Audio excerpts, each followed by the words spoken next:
7475।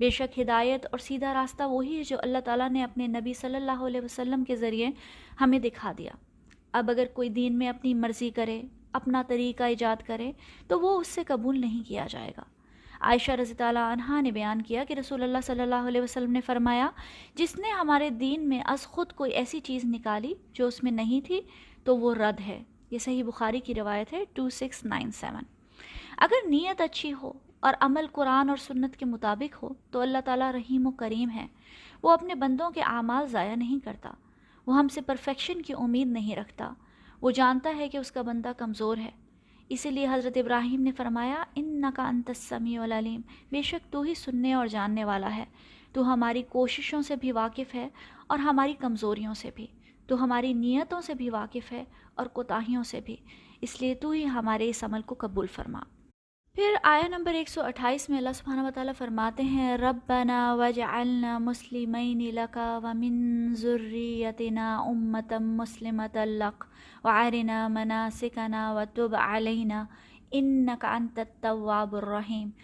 اے ہمارے رب، ہم دونوں کو اپنا مسلم مطیع فرما بردار بنا، ہماری نسل سے ایک ایسی قوم اٹھا جو تیری مسلم ہو، ہمیں اپنی عبادت کے طریقے بتا، ہم پر اپنی توجہ فرما، یقیناً تو ہی ہے بہت زیادہ توبہ کا قبول فرمانے والا اور شفقت کے ساتھ رجوع کرنے والا اور رحم فرمانے والا۔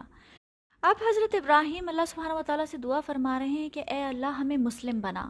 مسلم کا لفظ سلام سے ہے، یعنی سلامتی اور حفاظت۔ وہ دل جو سلامت ہو، ہر طرح کے داغ سے پاک ہو، اسے قلب سلیم کہا جاتا ہے۔ سلم سیڑھی کو بھی کہا جاتا ہے، یا ہر اس چیز کو جس کے ذریعے بلند مقام پر چڑھا جا سکے تاکہ ہر طرح کی آفت سے سلامتی حاصل کی جا سکے۔ تسلیم بھی اسی لفظ سے آیا ہے، یعنی اللہ تعالیٰ کے سامنے سر تسلیم خم کرنے والا، سر جھکانے والا، فرما بردار، مطیع، سبمٹ اور سرنڈر کرنے والا۔ مسلم یعنی اپنی مرضی کو اللہ تعالیٰ کی مرضی کے لیے سرنڈر کرنے والا، سبمٹ کرنے والا۔ یعنی اسلام یہ ہے کہ جب بندہ اللہ کے آگے سر جھکا دیتا ہے، اللہ کے حکم کو تسلیم کر لیتا ہے، تو اللہ تعالیٰ اسے اس کے اسلام کے ذریعے دنیا کی پستیوں سے پاک کر دیتے ہیں اور اسے اٹھا کر اونچا مقام دے دیتے ہیں، یعنی سلامتی اور حفاظت کا مقام۔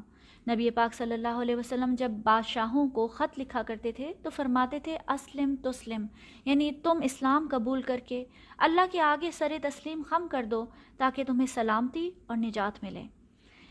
اے اللہ ہمیں مسلم بنا اور بنائے رکھ، یہ حضرت ابراہیم علیہ السلام کہہ رہے ہیں، جن کے بارے میں اللہ تعالیٰ خود قرآن میں گواہی دیتے ہیں کہ ان کا دل قلب سلیم تھا۔ یہ ان کی دعا ہے جن کی فرما برداری مثالی تھی۔ تو پھر ہمارا اپنے بارے میں کیا خیال ہے؟ اگر آج کوئی مسلم ہے یا اپنی اولاد کی اچھی پرورش کر رہا ہے تو پھر بھی یہ اس بات کی کوئی گارنٹی نہیں کہ وہ خود اسلام پہ مرے گا اور اس کی اولاد اسلام پہ قائم رہے گی، یا پھر یہ کہ اس کی آنے والی نسلوں میں اسلام قائم رہے گا۔ اس لیے ہر وقت اللہ تعالیٰ سے ڈرتے رہنا چاہیے، نیکی کا اور اپنے دین کا تکبر نہیں ہونا چاہیے، اور ہر وقت یہ دعا کرتے رہنا چاہیے کہ اے اللہ ہمیں مسلم بنائے رکھ۔ پھر آگے حضرت ابراہیم علیہ السلام دعا فرماتے ہیں، وَمِن ذُرِّيَّتِنَا أُمَّةً مُسْلِمَةً لَكَ، ہماری نسل سے ایک ایسی قوم اٹھا جو تیری مسلم ہو۔ یہ حضرت ابراہیم کی دعا تھی، خاص طور پہ حضرت اسماعیل کی اولاد کے لیے، کہ اس کی اولاد میں سے مسلم قوم پیدا فرما۔ یعنی ہم حضرت ابراہیم علیہ السلام کی اس دعا کی وجہ سے آج مسلمان ہیں۔ ہمیں اس دعا کے لیے حضرت ابراہیم علیہ السلام کا شکر گزار ہونا چاہیے کہ انہوں نے ہمارے لیے دعا کی اور آج ہم اس دعا کی بدولت مسلمان ہیں۔ اللہ تعالیٰ نے ہم پہ خاص کرم کیا کہ ہمیں حضرت ابراہیم کی، حضرت اسماعیل اور نبی اکرم صلی اللہ علیہ وسلم کی امت بنایا۔ اللہ تعالیٰ سورہ حج میں فرماتے ہیں کہ مسلم کا خطاب بھی پہلی بار حضرت ابراہیم نے اس امت کو دیا تھا۔ ملت ابیکم ابراہیم ہوا سماکم المسلمین من قبل، اور تمہارے لیے تمہارے باپ ابراہیم کا دین ہے، اسی نے پہلی بار تمہارا نام مسلمان رکھا تھا۔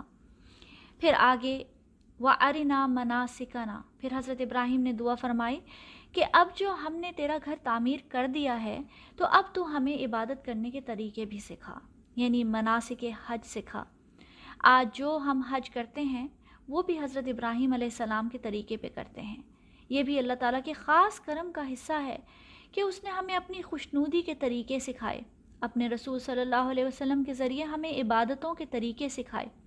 اگر اللہ تعالیٰ ہمیں نہ سکھاتا تو ہر شخص اپنی مرضی کی عبادت کر رہا ہوتا، ہر شخص اپنے طریقے ایجاد کر لیتا، جیسے مشرکین مکہ نے حضرت ابراہیم کی سنت کو بھلا دیا، شرک اور بدعات میں پڑ گئے، اسی لیے وہ خانہ کعبہ کے ارد گرد بغیر کپڑوں کے طواف کیا کرتے تھے۔ اللہ سبحانہ وتعالیٰ فرماتے ہیں وَمَا كَانَ صَلَاتُهُمْ عِندَ الْبَيْتِ إِلَّا مُكَاءً وَتَصْدِيَةً، بیت اللہ کے پاس ان لوگوں کی نماز کیا ہوتی تھی؟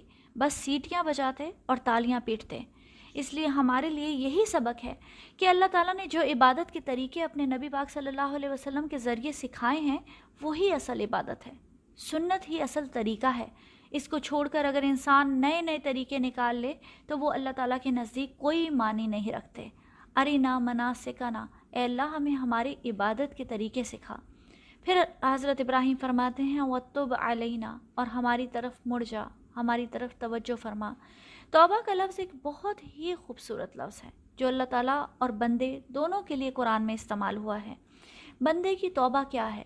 امیجن کریں کہ ایک شخص بھٹکا ہوا ہے، اللہ کی راہ سے اور اللہ سے دور نکل گیا ہے، لیکن اچانک زندگی میں کوئی واقعہ ہوتا ہے، سوچ بدلتی ہے، گناہوں کی ریئلائزیشن ہوتی ہے۔ اس موقع پر جب انسان اپنا رخ اللہ تعالیٰ کی طرف موڑ لیتا ہے اسے توبہ کہتے ہیں۔ غلط راستے پہ جاتے جاتے یو ٹرن لینا اور اللہ کی طرف مڑ جانا توبہ ہے۔ اللہ سے دوری کے راستے پہ چلتے چلتے اللہ کی قربت کے راستے کی طرف مڑ جانا بندے کی توبہ ہے۔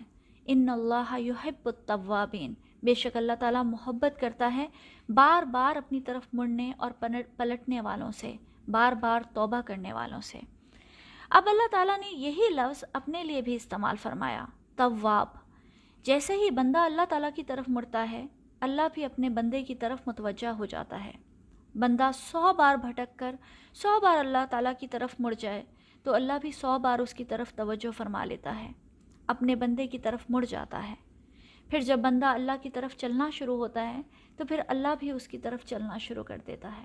سیدنا ابو ذر سے روایت ہے کہ رسول اللہ صلی اللہ علیہ وسلم نے فرمایا، اللہ تعالیٰ فرماتا ہے اور جو شخص مجھ سے ایک بالش نزدیک ہوتا ہے تو میں اس سے ایک ہاتھ نزدیک ہو جاتا ہوں، اور جو مجھ سے ایک ہاتھ نزدیک ہوتا ہے تو میں اس سے 2 ہاتھوں کے پھیلاؤ جتنا اس کے قریب ہو جاتا ہوں، اور جو میرے پاس چلتا ہوا آتا ہے میں اس کے پاس دوڑتا ہوا جاتا ہوں۔